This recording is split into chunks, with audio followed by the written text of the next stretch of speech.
یہ سرد دھند بھری رات تھی اور چھوٹا سا قصبہ ون بروک خاموش تھا۔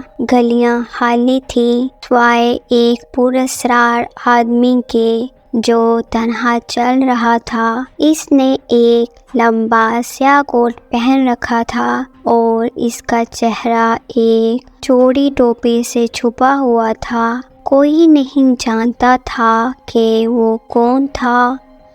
لوگ اپنی کھڑکیوں سے جھانکتے مگر جلدی سے پردے بند کر لیتے۔ وہ آدمی عجیب لگ رہا تھا اور اس کے بارے میں کچھ غلط سا محسوس ہو رہا تھا۔ جب وہ چل رہا تھا تو اسٹریٹ لائٹس چمک کر بجھ گئیں۔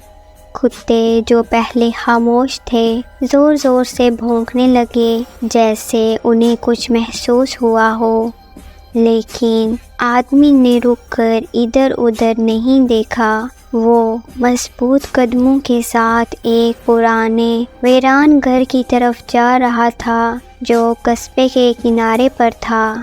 یہ وہ گھر تھا جس سے ون بروک کے تمام لوگ ڈرتے تھے۔ یہ گھر کئی سالوں سے خالی تھا۔ یہ کبھی دولت مند بلیک تھورن خاندان کا تھا، لیکن ایک رات پورا خاندان بغیر کسی نشان کے غائب ہو گیا۔ کوئی نہیں جانتا تھا کہ کیا ہوا اور تب سے یہ گھر اکیلا چھوڑ دیا گیا۔ آہستہ آہستہ بکھرتا جا رہا تھا۔ لوگ کہتے تھے کہ یہ گھر آسیب زدہ ہے اور کوئی بھی اس کے قریب جانے کی ہمت نہیں کرتا تھا۔ آدمی گھر تک پہنچا۔ پرانے زنگ آلود لوہے کے گیٹ چرچرا کر خود ہی کھل گیا۔ آدمی ایک لمحے کے لیے گھر کے سامنے کھڑا رہا۔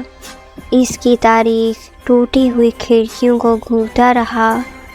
گھر اس کے سامنے اور بھی پراسرار لگ رہا تھا، جیسے وہ اس کا انتظار کر رہا ہو۔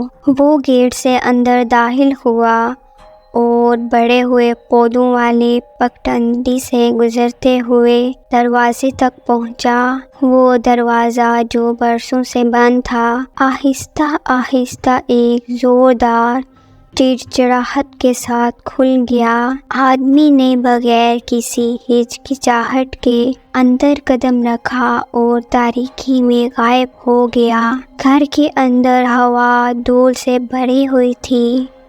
فرنیچر پرانے تھے اور سفید چادروں سے ڈھکے ہوئے تھے۔ مکڑیوں کے جال ہر کونے میں لٹکے ہوئے تھے۔ فرش کے تختے اس کے قدموں کے نیچے چرچرانے لگے جب وہ کمروں سے گزرتا تھا اور اس کے قدموں کی آواز ہی اس خاموش گھر میں گونج رہی تھی۔ آدمی آہستہ آہستہ چل رہا تھا، جیسے اسے معلوم تھا کہ وہ کہاں جا رہا ہے۔ وہ ہال میں ایک بڑے پرانے آئینے کے سامنے رک گیا۔ آئینہ ٹوٹا ہوا تھا، لیکن اس میں کوئی عجیب چیز منعکس ہو رہی تھی۔ آدمی نے عکس کی طرف دیکھا، لیکن اپنی شکل کی بجائے ایک نوجوان عورت کا چہرہ اسے گھور رہا تھا۔ اس کی آنکھیں خوف سے بھری ہوئی تھیں اور وہ آئینے کے اندر قید معلوم ہو رہی تھی۔ آدمی نے اپنے ہاتھ شیشے کی طرف بڑھائے اور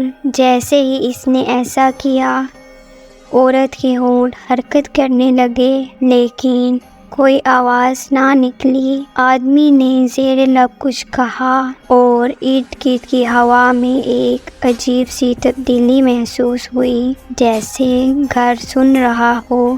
اچانک دیواریں لرزنے لگیں، چھت سے دھول گرنے لگی اور لائٹیں چپکنے لگیں۔ آدمی نے کوئی توجہ نہ دی۔